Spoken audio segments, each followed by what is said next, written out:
কাশ্মীর পেহেলগামে হামলা হয়েছে। দেখো খুবই দুঃখজনক, খুবই দুঃখজনক। সেখানে মুসলিমও মারা গেছে। আজকে শুনলাম যে গুলির লড়াই হয়েছে জঙ্গিদের সঙ্গে। আমাদের নদিয়া ডিস্ট্রিক্টের তেহট্টর একটা মুসলিম সেনা জওয়ান মারা গেছে। আল্লাহ তাকে জান্নাতি করুক, বলুন আমিন। আমার ভাই, কিয়ামত আপনার দোরগোড়ায় পৌঁছে গেছে। আপনি ভাববেন না কিয়ামত দূরে আছে। যারা বড় বড় উলামায়ে দ্বীন, যারা মুহাক্কিক আলেম, যারা আলেম উলামা ইমাম, এরা অনুভব করছে কতগুলো আলামত আপনার দোরগোড়ায় পৌঁছেছে। রাসূল বলেছেন মুসলমানের কাছে যখন দেখতে পাবে হারাম জিনিসগুলো হালাল হয়ে যাচ্ছে, অবৈধগুলো বৈধ হচ্ছে, তখন বুঝতে পারবে দাজ্জাল আসার সময় হয়ে গেছে। দাজ্জাল এরপর চলে আসবে। এই সময়টাতে কিয়ামতের আলামতের মধ্যে মারাত্মক আলামত প্রকাশ পেয়েছে। সেই আলামতটা হচ্ছে আল্লাহ রাসূল বললেন বর্বরতার যুগের পাপগুলো তোমাদের চোখের সামনে যখন মডেলিং হয়ে ফিরে চলে আসবে, তখন জানতে পারবে কিয়ামত কাছে চলে এসেছে। তার মধ্যে উল্লেখযোগ্য একটা, সেটা হচ্ছে সমকামী। গোটা পৃথিবী জুড়ে রমরমা বাজার নিয়ে এসেছে সমকামী। সমকামী মানে আমি গাড়িতে আস্তে আস্তে দেখছিলাম যে একজন হলিউডের নায়িকা, যদিও তার নামটা আমি পড়িনি, সঙ্গে সঙ্গে খালি লেখাটা পড়ে সরিয়ে দিলাম। ফেসবুকে দেখলাম হলিউডের নায়িকা, সে অনেকগুলো প্রেম করেছে, অনেক পুরুষের সাথে মিলামিশা প্রেম করেছে। ব্যর্থ হয়ে 50টারও বেশি পুরুষের সাথে সে প্রেম করে যখন কারোর সঙ্গে মনোমিলন হয়নি, সে একটা মেয়েকে ভালোবেসে সেই মেয়েটার সাথে বিবাহ করেছে। মেয়েতে মেয়েতে বিয়ে, ছেলেতে ছেলেতে বিয়ে। এই পাপ কবেকার? আল্লাহ রাসূল সাল্লাল্লাহু আলাইহি সাল্লামের যুগের পাপ নয়। এই পাপ মুসা নবীর যুগের পাপ নয়, ঈসা নবীর যুগের পাপ নয়, ইব্রাহিম নবীর যুগের পাপ নয়, ইসমাঈল নবীর যুগের পাপ নয়, ইয়াকুব নবীর যুগের পাপ নয়। এই পাপ হচ্ছে হযরতে লূত নবীর কওমের পাপ। হে আমার বুদ্ধিজীবী মায়েরা, বুদ্ধিজীবী ভাইরা, আপনার বাড়িতে যদি পৃথিবীর ম্যাপ থাকে, ম্যাপটাকে খুলবেন। ম্যাপের মধ্যে একটা সাগর আছে, যে সাগরটার নাম বৈজ্ঞানিকরা রেখেছে মরা সাগর, যেখানে একটা পোকা মাকড়ও জন্মায় না। আল্লাহ তাআলা ওই জায়গাতে লূত নবীর কওমকে রুটির মতো পাল্টিয়েছেন। তারা অভিশপ্ত এবং তারা এতটাই ঘৃণিত আল্লাহর কাছে, সেই জায়গায় একটা পোকা মাকড়ও জন্মায় না। আমার মুসলমান যুবক যুবতী যারা মনে মনে ভাবছেন আমি সমকামী হব, জেনে রেখে দিবে তোমার বাপ হাজী সাহেব, তোমার বাপ আলেম, তোমার বাপ পীর, তোমার বাপ মুহাদ্দিস, তোমার বাপ যত বড়ই আল্লাহ ওয়ালা হোক, আর তুমি যদি এই ধরনের পাপে লিপ্ত থাকো, তোমার বাপ তো দূরের কথা, গোটা পৃথিবীর মৌলবি যদি, গোটা পৃথিবীর পীর যদি এক কাছে দোয়া করে, তোমাকে জান্নাতের খুশবু পর্যন্ত দিবার ক্ষমতা রাখে না। যেহেতু আগে চলুন, আল্লাহ তাআলা কোরআনে দুজন নবীর বিবিকে জাহান্নামী ঘোষণা করেছেন। নবীর বিবি, নবী পয়গম্বর যাদের জন্য আল্লাহ বলেছেন তারা মাসুম, তারা জান্নাতি, নবীরা জান্নাতি, নবীরা মাসুম। এরকম দুজন নবীর বিবি জাহান্নামে যাবে। একজন হচ্ছে নূহ নবী, একজন হচ্ছে লূত নবী। এদের দুজনের বিবির মারাত্মক তিনটে অপরাধ। নাম্বার 1, আল্লাহকে অবিশ্বাস করা, তার নবীকে অবিশ্বাস করা। নাম্বার 3, স্বামীর অবাধ্যতা করা। আর লূত নবীর বিবির কাছে আর একটা মারাত্মক পাপ ছিল, যেটার নাম হচ্ছে সমকামী, যার কারণে লূত নবী অনেক অনুরোধ করেও পারেনি। আল্লাহ কোরআনের লাকির টেনে দিলেন, হে আমার নবী তুমি শুনে নাও, তোমার উম্মত উম্মতিকে শোনাও। এই পাপে লিপ্ত থাকার কারণে আমি নূহ নবীর বিবি আর লূত নবীর বিবিকে জাহান্নামী ঘোষণা করলাম। এটা পৃথিবীর মানুষকে শুনিয়ে দাও। আল্লাহ লাকির টেনে দিয়েছেন, এটা আর ফিরবে না। ফিরাউন জাহান্নামে যাবে, তার বিবি আসিয়া তিনি জান্নাতি। আল্লাহ কোরআনে ঘোষণা করেছেন আসিয়া জান্নাতি, তার স্বামী ফিরাউন চিরকালের জন্য জাহান্নামী। যে রব দাবি করেছে, যে নিজেকে আল্লাহ বলে দাবি করেছে, আল্লাহ তাকে জাহান্নামী করেছে। কোরআনে আছে দারাবাল্লাহু মাসালাল লিল্লাযিনা কাফারু ইমরাআতা নূহ ওয়া ইমরাআতা লূত কানাতা তাহতা আবদাইন মিন ইবাদিনা সালিহাইন ফাকানাতাহুমা ফালাম ইউগনি আনহুমা মিনাল্লাহি শাইয়া ওয়া কিলা আদখুলান নার মা'আদ দাখিলিন। আমার দুজন উলুল আজম নবী, হাবিব পয়গম্বর নূহ নবী আর লূত নবী, দুজনের বিবিকে জাহান্নামে দেব। এরা নবী হওয়ার পরেও আটকাতে পারবে না। হে আমার নবী, তারা চুপ করে নবীরা দাঁড়িয়ে থাকবে আর তাদের বিবিরা জাহান্নামে প্রবেশ করবে। পাপ কি? সমকামী। আজকে গোটা পৃথিবীতে লিগ্যাল হয়ে গেছে সমকামী। নারীতে নারীতে নারীতে বিয়ে, পুরুষে পুরুষে বিয়ে। দ্বিতীয় নম্বর কিয়ামতের আলামতের মধ্যে মারাত্মক আলামত, আল্লাহ রাসূল বললেন যখন দেখতে পাবে পৃথিবীর বুকে হারাম আওলাদে ভরে যাবে, কিয়ামতের পূর্বে হারাম আওলাদ গুলো প্রমোট হবে কি করে, তার এক নম্বর বলে দিই। এখন বর্তমানে ভারতবর্ষে সব ধর্মের মানুষের কাছে, এটা শুধু মুসলিম নয়, শুধু হিন্দু নয়, শুধু শিখ নয়, শুধু ইসাই নয়, দলিত আদিবাসী নয়, গোটা ভারতবর্ষে একটা মারাত্মক পাপ ছুটছে, সেটা হচ্ছে লোকের বউকে নিয়ে পালিয়ে গিয়ে ঘর করা। 3 দিন আগের ঘটনা, বিহার উত্তর প্রদেশের একজন ভদ্র লোক তার মেয়ের বিয়ে ঠিক করেছে, দিন ঠিক হয়ে গেছে, বিয়ে হবে 1 সপ্তাহ পরে। জামাই যে হবে সে শাশুড়িকে নিয়ে পালিয়ে গেছে। যা বুঝে করো, মোবাইলে দেখলাম, আমি খবরে দেখাচ্ছে, তাদেরকে পুলিশ অ্যারেস্ট করেছে, মেয়েটাকে থানায় আনা হয়েছে। मीडिया वाला जिज्ञेस করছে आप किससे शादी किसके पास रहना चाहती है, बोलते मैं तो अपने जो नया शौहर है मेरा दामाद है, मैं उसी के पास रहना चाहती हूँ। बोले क्यों? बोले वो मेरे को सब सुख दे रहा, सब सुख, सोने का, पीने का, खाने का, हर चीज का। मेरा जो मर्द है ये अच्छा नहीं, ये हमको सुख नहीं दे पाता, इसीलिए मैंने उसके साथ भाग गया। এটা একটা গেল। আর একটা বিহারে লোকটার বয়স হচ্ছে 55, মেয়েটার বয়স হচ্ছে আপনার খুব জোর হলে 24। मीडिया वाला जिज्ञेस করছে ये कौन है? बोले मेरा पापा है, पहले पापा था अभी मेरा शौहर है। बोले अजीब बात है, अपने पापा से शादी कर ली? बोले हमारा मर्जी है, हम एक दूसरे से मोहब्बत करते हैं। এখানে আপনাদেরকে একটা মারাত্মক রাসূলের হাদিস শুনিয়ে যাই। ইসলাম ইজ দা সেফটি। আল্লাহ রাসূল বললেন যদি কোনো পুরুষ মানুষ, দেখুন আমাদের যাদের মেয়ে আছে, মেয়েকে অনেক বাপ ভালোবাসে না, বাসে না, জান দিয়ে ভালোবাসে। আমার দুটো মেয়ে, দুজনকেই ভালোবাসি। ছোট মেয়ে আমার কলিজার টুকরা, কিন্তু জানেন তার 7 বছর বয়স হয়ে গেলে তার কাছ থেকে তার বাপের বিছানা আলাদা করে দাও। মোহাব্বত একদিকে, শরীয়ত একদিকে, তার বিছানা আলাদা করে দিতে হবে বাপের কাছ থেকে। নাম্বার 2, অনেক মা সে বলে আমার বেটাকে আমি ভালোবাসি, তোমার ভালোবাসা যায়, কিন্তু ছেলেটার বয়স যখন 7 বছর হবে তার বিছানা আলাদা করে দিতে হবে মায়ের কাছ থেকে। সে বাবার পাশে শুবে, মায়ের কাছ থেকে বিছানা আলাদা, এটা শরীয়ত বলছি। লন্ডনের একটা ঘটনা, আজকে এটা ভারতে ঘটেছে। 5 বছর আগে লন্ডনের আদালতে একটা কেস গিয়েছিল, বাপ আর বিটি একে অপরকে বিবাহ করবে। আদালতে কেস গেছে, আদালতে জজ তাদেরকে জিজ্ঞেস করেছে কি ব্যাপার, তুমি তোমার মেয়েকে, নিজের মেয়েকে বিয়ে করবে? সে বলছে এর মা মরে যাওয়ার পরে আমি মানুষ করেছি, এক বিছানায় আমরা শুতাম, আমরা নিজেরা বুঝতেই পারিনি কখন আমরা শারীরিক সম্পর্কে জড়িয়ে গেছি। জোরে বলুন নাউজুবিল্লাহ। আমার বন্ধুগণ, আমার ভাই, লোকের বউকে নিয়ে পালিয়ে গিয়ে ঘর করা। বর্ধমান জেলার লোক পালিয়ে এসে সাঁতরাগাছিতে ঘর ভাড়া নিয়ে বাস করছে, আপনার মৌখালীতে।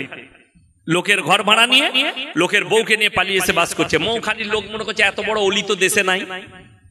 আর মৌখালীর লোক আমার বর্ধমানের লোকের বউকে নিয়ে পালিয়ে গিয়ে ঘর করছে। আর আমার বর্ধমানের লোক মনে মনে ভাবছে এত বড় অলি তো কেউ নাই। কিন্তু দুটোই হারামখোর, জিনা করছে দিনরাত। যদি বলেন কেন? ইসলামী শরিয়া শুনেলেন আল্লাহর কাছে 3টে মারাত্মক পাপ। কটা বললাম? নিকৃষ্ট পাপ 3টে। নাম্বার 1 সেটা হচ্ছে শিরকের পাপ। ইন্না শিরকা লাযুলমুন আযীম। কেউ যদি জেনে বুঝে শিরক করে, আমি সেই গুনাহ জীবনে তাদেরকে ক্ষমা করব না, আমি আল্লাহ জাহান্নামে দেব। সেই পাপটা আল্লাহ ব্যতীত অপরকে ভালো মন্দের মালিক মনে করা। আল্লাহর যে ক্ষমতা, সেই ক্ষমতা পৃথিবীতে আর কারুর আছে এটা ভাবা, আল্লাহ ছাড়া আর কারুর কাছে ভালো মন্দ চাওয়া। যেমন একটা কথা বলে দিই, আমাদের দেশে দেখবেন লরি ড্রাইভাররা বিভিন্ন বিহার থেকে, উড়িষ্যা থেকে, ইউপি থেকে গাড়ি নিয়ে ঢুকছে না ঢুকেনি? আপনার এই রোডে, হাই রোডে ঢুকছে না? এইখানে রোডেতে, রোডের মধ্যেখানে কোথায় একটা মাজার আছে আমি দেখেছি, এই সামনে। হ্যাঁ হ্যাঁ, যাই হোক, আমি তো প্রায় পেরিয়ে যাই। কালকে আবার যাব আমি 24 পরগনা, আপনাদের উপর দিয়ে পেরিয়ে যাব। মগরাহাটে জলসা আছে কালকে, আবার পেরিয়ে যাবো। আমি মাদ্রাসা ক্লাস করে আবার আসবো। আমার ভাই, সব থেকে আশ্চর্যের বিষয়, এই লরির ড্রাইভার গুলো মদ খায়, গাঁজা খায়, হারাম খোররা, জীবনে নামাজ পড়ে না, কিন্তু ই জানে ওরে বাবা রে, বাবার কবর দে 10 টাকা, দে 10 টাকা, জান্নাতে রেডি। মনে গেল আমার গুনাহ সব মাফ হয়ে গেল। এই যে উদ্দেশ্যটা, এই যে ভাবনাটা শুনেলেন, যাদের বাড়িতে মানে কোরআন আছে আপনি ছুটে গিয়ে দেখতে পারেন আমাকে গালি দেওয়ার আগে। 17 পারা শেষ পৃষ্ঠা শেষ রুকু। কত পারা বললাম? এই তাড়াতাড়ি বলো কত পারা? 17 পারা শেষ পৃষ্ঠা শেষ রুকু। ইয়া আইয়ুহান নাসু যুরিবা মাতালুন ফাসতামিউ লাহ ইন্নাল্লাযীনা তাদউনা মিন দুনিল্লাহি লা ইয়াখলুকু দুবাবান ওয়ালা বিজতামাউ লাহ ওয়া ইয়াসলুবুহুমুদ দুবাবু শাইআন লা ইয়াস্তানকিদুহু মিন। হে পৃথিবীর মানুষ শোনো, তোমরা যাদের কাছে ভালো মন্দ চাও তাদেরকে জিজ্ঞেস করো, তারা একটা মাছি পর্যন্ত সৃষ্টি করতে পারে না। মাছি সৃষ্টি অনেক দূরের কথা, মাছি যদি তাদের কাছ থেকে কোনো জিনিস ছিনিয়ে নিয়ে যায় সেটা উদ্ধার করার মতো ক্ষমতা নেই। তারা হচ্ছে শক্তিহীন, আর আমি আল্লাহ হচ্ছি শক্তিশালী। আমি আল্লাহ শক্তিশালী, আর তারা হচ্ছে শক্তিহীন। এখানে হাজী সাহেব কে কে আছেন? হাত তুলেন, তাড়াতাড়ি হাত তুলেন। হাজী সাহেব কে কে আছে? পানিটা দেন। হাজী সাহেব কেউ নেই? মাশাআল্লাহ একটা। আর উমরা করে এসেছেন? বিসমিল্লাহ।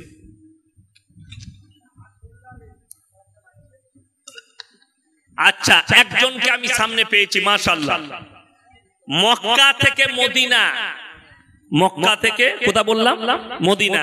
470 কিলোমিটার রাস্তা। ঠিক বলেছি তো হাজী সাহেব? 470। আচ্ছা, কটা মাজার দেখে এলেন? একটাও নাই। আমার বাড়ি থেকে আপনাদের এখানে 130 কিলোমিটার রাস্তা, 130,000-এর বেশি মাল আছে। আমি বললি খারাপ মৌলবি। সব থেকে দুঃখের বিষয়, উনি দেখে এসছেন ওহুদের প্রান্তরে লোহার ব্যারিকেড দিয়ে ঘেরা আছে 70 জন সাহাবীর কবর। ঠিক বললাম না হাজী সাহেব? সেখানে একজন শুয়ে আছেন নবীজির চাচা যান হযরতে আমিরে হামজা রাদিয়াল্লাহু তাআলা আনহু, যার বুকটা চিড়ে যুদ্ধের ময়দানে হিন্দা বলে একজন কলিজা ঠট্টা বার করে চিবিয়ে খেয়েছিল। আল্লাহ হিন্দাকেও ঈমান দান করেছিলেন। জোরে বলুন সুবহানাল্লাহ। এরকম সাহাবী শুয়ে আছেন যিনি শহীদ হয়েছে। শহীদ যারা হবে তারা জান্নাতি না জান্নাতি নয়? জান্নাতি। তো যিনি শহীদ হয়েছেন এরকম সাহাবী শুয়ে আছেন, তার মাজার হলো না। কিন্তু বড় কষ্ট লাগে, দুঃখ লাগে। আমাদের দেশে যে যেখানে পেরেছে বাজার চালাবার জন্য মাজার তৈরি করেছে। আমি পীরের বিরোধী লোক নয়, শ্রদ্ধা করি, সম্মান করি। আমার ভাই, আমার আব্বাজি আমার কাছে বড় পীর, তাকে কতটা সম্মান করি, শ্রদ্ধা করি। আমার মাদ্রাসায় এলে বুঝতে পারবেন, আমাদের মাদ্রাসায় এলে আমি তাকে কতটা রেসপেক্ট করি, ওখানে গেলে বুঝতে পারবেন। আগে চলুন, আমি যেটা বুঝাচ্ছি, দ্বিতীয় নম্বর মারাত্মক পাপ ওয়ালা তাকতুলু। এটা বিবাহিত মহিলা, বিবাহিত পুরুষ, অবিবাহিত মহিলা, অবিবাহিত পুরুষ, তোমরা কান খুলে শুনে নাও, এটা সকলের জন্য নসিহত কোরআনে আল্লাহ দিয়েছে। ওয়ালা তাকতুলু আওলাদাকুম খাশিয়াতা ইমলাক নাহনু নারযুকুহুম ওয়া ইয়াকুম। হে আমার নবী বলে দাও, তোমরা দরিদ্রতার ভয়ে, তোমরা খাওয়াবার ভয়ে পেটের সন্তানকে কতল করো না। ইমাম বুখারী রাহমাতুল্লাহ আলাইহি বুখারী শরীফের মধ্যে এনেছেন যে যারা নিজেদের পেটের বাচ্চাকে কতল করে, হত্যা করে, আর তারা যদি মনে করে আমরা এরপরে নামাজ পড়ে জান্নাতে যাব, তারা আল্লাহর কাছে ক্ষমা চাইবে। এখন আল্লাহ ক্ষমা করবেন নাকি এটা আল্লাহর উপর ইখতিয়ার। ক্ষমার কোনো রাস্তা হাদিসে নেই, ক্ষমার কোন রাস্তা কোরআনে নেই। যেহেতু সে নিরীহ প্রাণীকে হত্যা করেছে, পেটের বাচ্চাকে, একটা মানুষকে, যে আসে নিজের রুজি মেপে আসে। নাম্বার 3, এটা ভালো করে শুনবেন, বিবাহিত পুরুষ, অবিবাহিত পুরুষ, বিবাহিত মহিলা, অবিবাহিত মহিলা, ওয়ালা তাকরাবুজ জিনা ইন্নাহু কানা ফাহিশা ওয়া সাআ সাবিলা।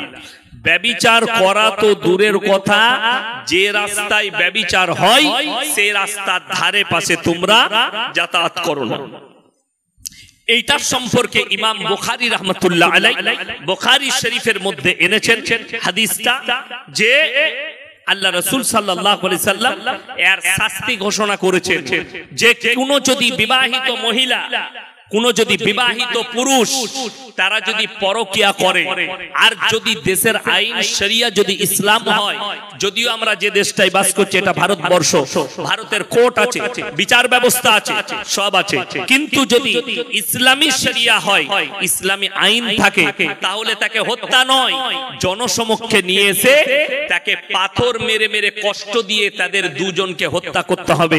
বিবাহিত পুরুষ আর বিবাহিত মহিলা এরা যদি পরকিয়া করে, আমার বন্ধুগণ, যদি কোনো ব্যক্তি জোর জবরদস্তি কেউ কি যদি ধর্ষণ করে, আর যদি প্রমাণ হয়ে যায় ধর্ষণটা, তাকে হত্যা নয়, তাকে খেপা কুকুর লাগিয়ে, তা না হলে পাথর মেরে মেরে এবং জনসমক্ষে হত্যা করতে হবে।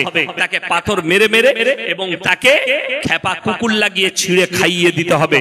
নাম্বার 3, যদি অবিবাহিত পুরুষ হয়, অবিবাহিত মহিলা হয়, আর এরা যদি পরকীয়ায় লিপ্ত হয়, এদিকে গাছে বেঁধে জনসমক্ষে এদিকে 100টা করে চাবুকের বাড়ি মারতে হবে। এই 3টে পাপ বড় নিকৃষ্ট পাপ। বর্তমানে অনেক পুরুষ মনে করেছে আমি লোকের বউকে নিয়ে পালিয়ে এসেছি, এটা কোনো ব্যাপার নয়, এটা স্যাম্পেলি একটা ব্যাপার। শুনে রেখে দেন, যতক্ষণ পর্যন্ত তার আগের স্বামী ডিভোর্স না দিচ্ছে এবং মহিলাটা 3 মাস 10 দিন ইদ্যত পালন না করছে, তার আগে যদি সে কারোর সঙ্গে চলে যায়, জেনে রেখে দিবেন গোটা পৃথিবীর মৌলবি যদি নিকাহ পড়ায়, নিকাহ হবে না, হারাম। এবং বাচ্চা পয়দা হলে সেগুলো হারাম বাচ্চা বলে গণ্য হবে, হারাম আওলাদ বলে গণ্য হবে। যতদিন তার সঙ্গে থাকবে জিনা করার পাপ করা হবে, আগের স্বামীকে তালাক দিতে হবে, ইদ্যত পালন করতে হবে, তারপরে সে অন্য স্বামী গ্রহণ করবে। আমার বন্ধুগণ, আল্লাহ রাসূল সাল্লাল্লাহু আলাইহি সাল্লাম বললেন গোটা পৃথিবীটা হারাম আওলাদে ভরে যাবে। আজকে দেখুন, আমি আপনাদের এখানে জলসা করতে এসেছি, আমাকে যদি জিজ্ঞেস করেন হুজুর আপনার পরিচয় কি, আমি আমার বাপের নাম লুবো না মায়ের? কথা বলে না বাবা। আমি যদি ইনাদিকে কেউ কি জিজ্ঞেস করি ভাই আপনার পরিচয় কি, তো বাপের নাম বলবে না মায়ের? বাপের। বাবা যদি কারু মারা যায় তাও কি বলে? কি বলে? আমি মৃত অমুকের সন্তান, বলে না? বলে। আচ্ছা, আপনাদের এখানে ছাগল নেই? আছে তো? আচ্ছা, ছাগলের বাচ্চা হলে পাঁঠার বাচ্চা বলেন না ছাগলের? ছাগলের। গায়ের বাচ্চা হলে গায়ের বাচ্চা বলেন না ষাঁড়ের? গায়ের বাচ্চা। জানেন কেন? আল্লাহ কত কুদরতওয়ালা। ইনসানের যে পরিচয় আল্লাহ ঘটিয়েছেন ওটা বাপের দ্বারা, আর জানোয়ারের যে পরিচয় ঘটিয়েছেন ওটা মায়ের দ্বারা। মায়ের দ্বারা। যদি বলেন এটার সঙ্গে এই হারাম আওলাদের কি সম্পর্ক? মারাত্মক সম্পর্ক আছে, ডেঞ্জার সম্পর্ক আছে।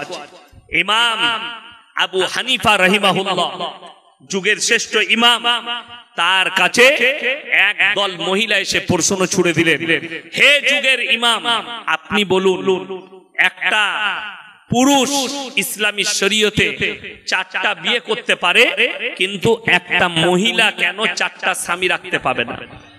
তখন তিনি বললেন তোমরা আজকে চলে যাও, কাল সকালে এসো, আমি কালকে উত্তর দেব। সেই মহিলারা চলে গেলেন। এখন আপনার আমার নামে অভিযোগ যে মুসলমান 4 বিবিয়া রাখতে हैं। অনেকজন অভিযোগ করছে। আমি আসামের যিনি মুখ্যমন্ত্রী আছেন হিমন্ত বিশ্ব শর্মাজি, তিনার একটা উক্তি শুনলাম মিডিয়ার সামনে, বলছেন যে মুসলমান 4 বিবিয়া রাখতে, इसके ऊपर भी कानून होनी चाहिए। আচ্ছা, 4টা বউ কার আছে? হাত তুলে। আছে? বিয়ে হয়েছে? বিয়ে হয়নি? তাহলে কি করলে এতদিন? এখনো বিয়ে করেনি। আমাকে লিখে দিয়েছে 61 বছর বয়সে দিলীপ বাবু বিয়ে করেছেন, এই বিষয়ে কিছু বলবেন। দিলীপ বাবু বিয়ে করলে আপনি করেননি এখনো? কি করলে? সকালবেলায় মাঝে মাঝে হাঁটবেন, প্রেম হয়ে যাবে, বিয়ে হয়ে যাবে। কথাটা বুঝতে পারেননি? আমার ভাই দেখুন চারটা বউ কারুর নাই, আছে কারুর? হাত তুলেন তো, চারটা বউ কার আছে? একটাতেই ঝামেলা শেষ নাই। দিল্লি কা লাড্ডু জো খায়গা ও ভি পস্তায়েগা, জো না খায়গা ও ভি পস্তায়েগা। যাদের হয়েছে তারা বুঝতে পারছে কি ঝামেলা, আর যাদের হয়নি তারা খালি ভাবছে আমারটা কবে হবে। আচ্ছা, কোন পুরুষ সে যদি দ্বিতীয় বিবাহ করতে চায়, কি দ্বিতীয় বিবাহ করতে চায়, তার আগের বউয়ের কাছে ইজাজত নিতে হবে না? হবে না? হবে। আচ্ছা, এরকম ভালো বউ কারুর আছে? আপনি এই জলসা শুনে গিয়ে বলবেন যে হুজুর তো এসেছিল এইসব বলে গেল, তো কালকে আমি আর একটা বিয়ে করব, তো তোমাকে চুমু খাবে না ঝাঁটা করে মারবে? কারু বউ ইজাজত দিবে? ওই জন্য আলেম আর সাধারণের পার্থক্য। ইসলামী শরীয়ত হচ্ছে বিবির কাছে অনুমতি লিবার কোনো প্রয়োজন নাই দ্বিতীয় বিয়ে করার জন্য। বিবির কাছে অনুমতি লাগবে না, আপনি করতে পারেন।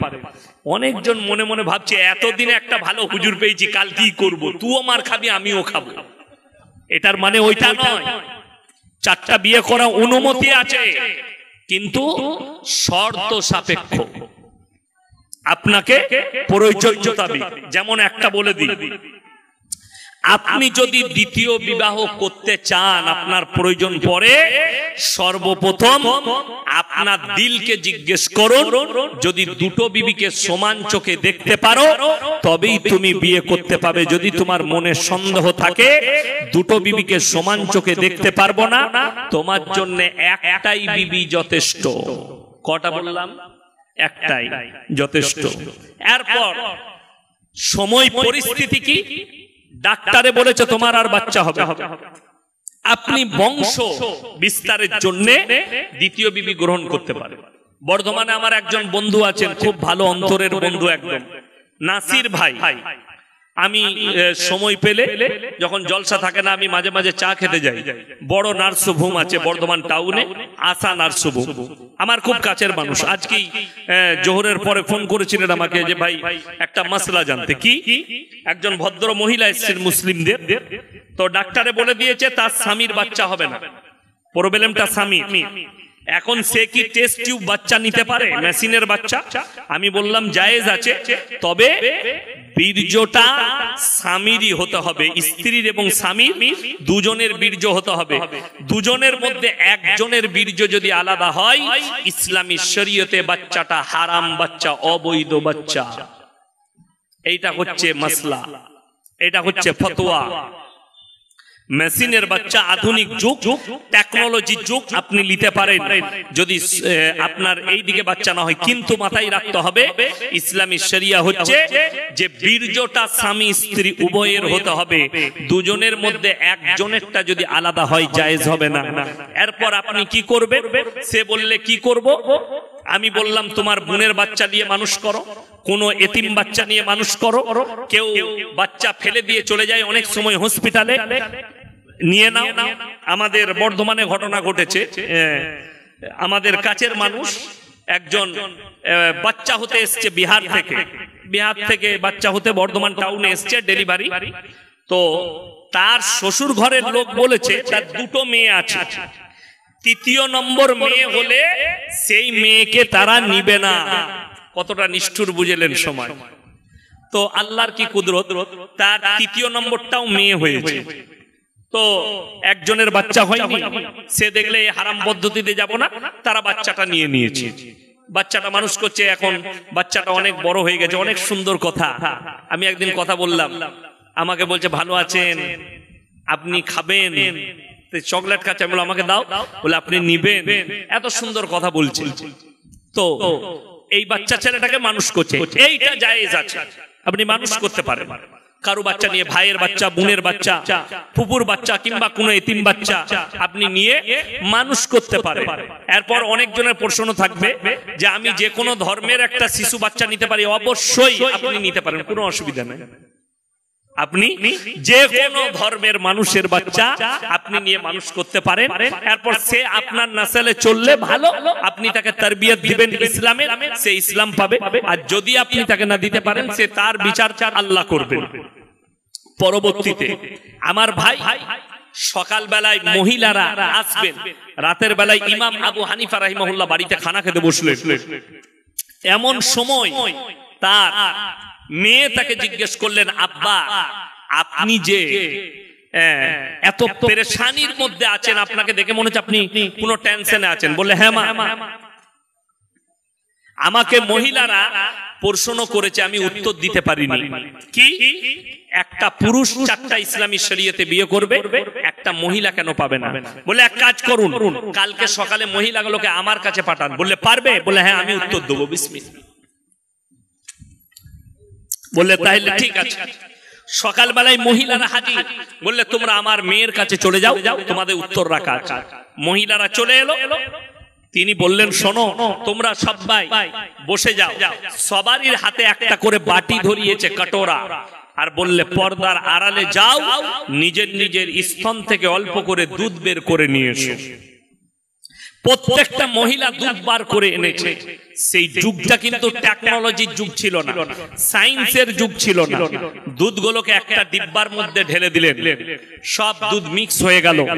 এরপরে ইমাম আবু হানিফা রাহিমাহুল্লাহর মেয়ে বললে, শোনো, এই দুধগুলো তোমরা নিজের নিজের দুধ বেচে বার করে নাও। তারা বললে, তুমি একটা পাগল মহিলা, তুমি পাগল হয়ে গেছো, দুধগুলো মিক্স হয়েছে, এটা আর বার করা যাবে না। তখন তিনি উত্তর দিলেন, আমি পাগল নয়, পাগল তো তোমরা হয়ে গেছো। শুনে রেখে দাও, পাগল আমি নয়। একটা ছাগল যদি মাঠে চড়তে যায়, 5টা পাঁঠা মিলামিশা করতে পারে। কার বীর্য থেকে বাচ্চা হয়েছে এটা আল্লাহ ছাড়া কেউ জানে না। একটা গাই মাঠে যাবে, 5টা ষাঁড় মিলামিশা করবে। কার বীর্য থেকে বাচ্চা হয়েছে এটা আল্লাহ ছাড়া কেউ জানে না। তোমরা যদি 4টা স্বামী রাখতে চাও, দ্বন্দ্ব দাঁড়িয়ে যাবে, কার বীর্য থেকে বাচ্চা হয়েছে। আর তোমাদের মধ্যে আর জানোয়ারের মধ্যে কোনো ফারাক থাকবে না। আল্লাহ জানোয়ারের পরিচয় মায়ের দ্বারা ঘটিয়েছেন, আর ইনসানের পরিচয় বাপের দ্বারা। আমার ভাই, আমার বন্ধুগণ, যাদের কাছে বড় মোবাইল আছে, স্ক্রিন টাচ, গুগল খুলেন, সার্চ করুন, London, Africa, America, Japan, German, উত্তর কোরিয়া, দক্ষিণ কোরিয়া, চাইনা, ব্রাজিল, অস্ট্রেলিয়া, স্পেন, যতগুলো বেঈমান কাফেরের দেশ আছে, তারা তাদের পার্লামেন্টে পাস করিয়েছে। এরপর থেকে যতগুলো বাচ্চা পয়দা হবে, তারা ইচ্ছা করলে মায়ের পরিচয়েও বাঁচতে পারবে, মায়ের পরিচয়েও তারা থাকতে পারবে, বাপের প্রয়োজন হবে না। 3 মাস আগেকার ঘটনা, একজন দামি ফুটবলার, তিনি, যদিও তার নামটা উচ্চারণ করব না আমি, তার গার্লফ্রেন্ড, বউ নয় গার্লফ্রেন্ড, প্রেগনেন্ট, ফেসবুকে ফটো দিয়েছে, আমি প্রেগনেন্ট আছি, পেটের ছবি দিয়েছে।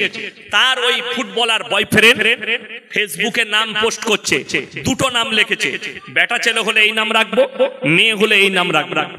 এই মেয়েটা, তার গার্লফ্রেন্ডটা দ্বিতীয়বার পোস্ট করছে, আমার পেটে যে বাচ্চাটা আছে এটা তোমার সন্তান নয়, তোমার সাথে ঝগড়া হওয়ার পরে আমি অন্য পুরুষের সাথে মিলামিশা করেছি, বাচ্চাটা তার। জোরে বলুন নাউজুবিল্লাহ।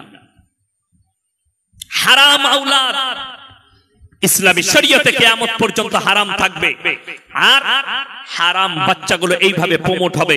আজকে কলকাতার সাইডে আছেন, কলকাতার সামনে বুকের উপরে বসে আছেন আপনারা, সকালবেলায় উঠে যান, কলকাতায় দেখতে পাবেন, কলকাতাতে স্বামী স্ত্রীর থেকে এখন বয়ফ্রেন্ড গার্লফ্রেন্ড বেশি হয়েছে। এরা বয়ফ্রেন্ড আর গার্লফ্রেন্ড বানাতে শুরু করেছে। এটাই হচ্ছে কিয়ামতের আলামত। আর তাদের মধ্যে বিবাহ থাকবে না, তারা বয়ফ্রেন্ড গার্লফ্রেন্ড হয়ে থাকবে।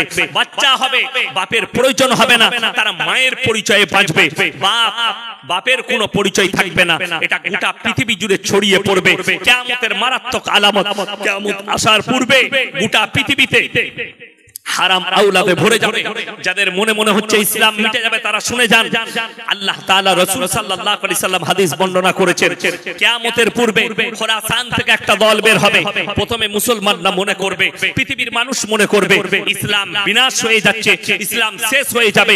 কিন্তু খোরাসান থেকে, খোরাসান মানে হচ্ছে উঁচু নিচু পাহাড় পর্বত জায়গা, সেখান থেকে এমন একটা যোদ্ধা বের হবে, যাদের কমান্ডার হবে ইমাম মেহেদী। তাদের সামনে পৃথিবীর আর কোনো শক্তি দাঁড়াবে না।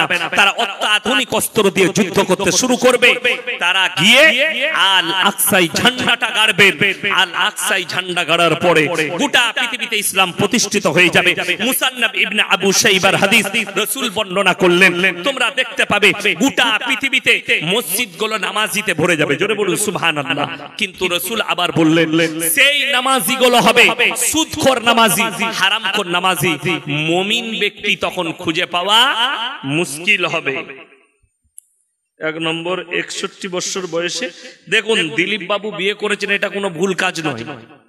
যে যত বয়সে হোক বিয়ে করতে পাবে। আল্লাহ রাসূল সাল্লাল্লাহু আলাইহি সাল্লামের বয়স ছিল 25 বছর, আর নবীজি সাল্লাল্লাহু আলাইহি সাল্লাম বিবাহ করেছেন 40 বছরের বয়স্ক মহিলা, তিনি হচ্ছেন হযরতে খাদিজাতুল কুবরা রাদিয়াল্লাহু তাআলা আনহা।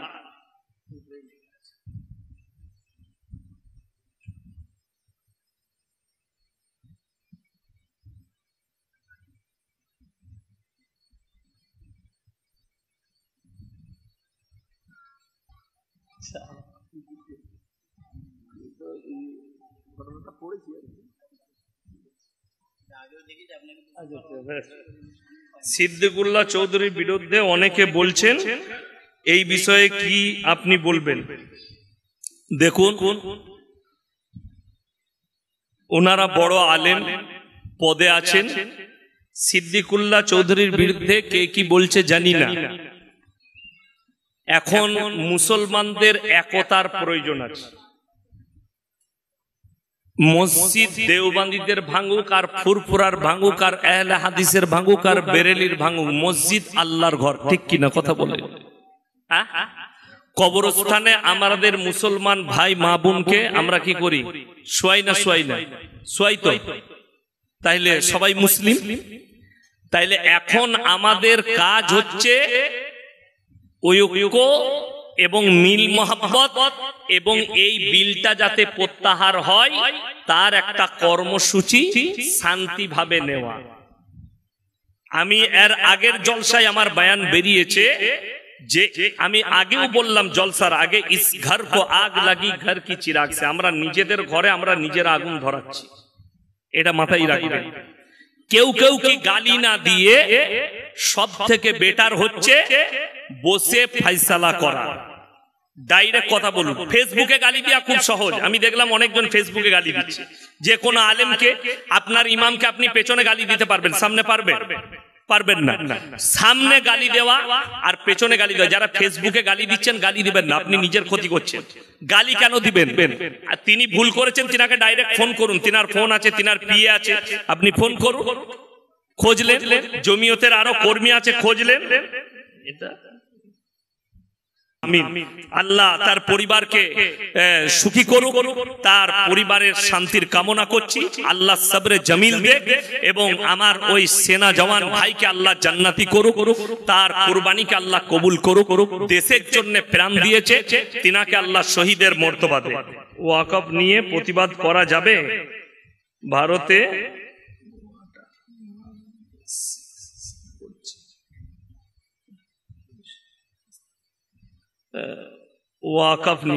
ওয়াকফ নিয়ে প্রতিবাদ তো চলছেই, তবে আমরা দোয়া করব, শুধু প্রতিবাদ নয়। দেখুন, দোয়াও কাজে লাগে, দাওয়া আর দোয়া, কি বুঝলেন?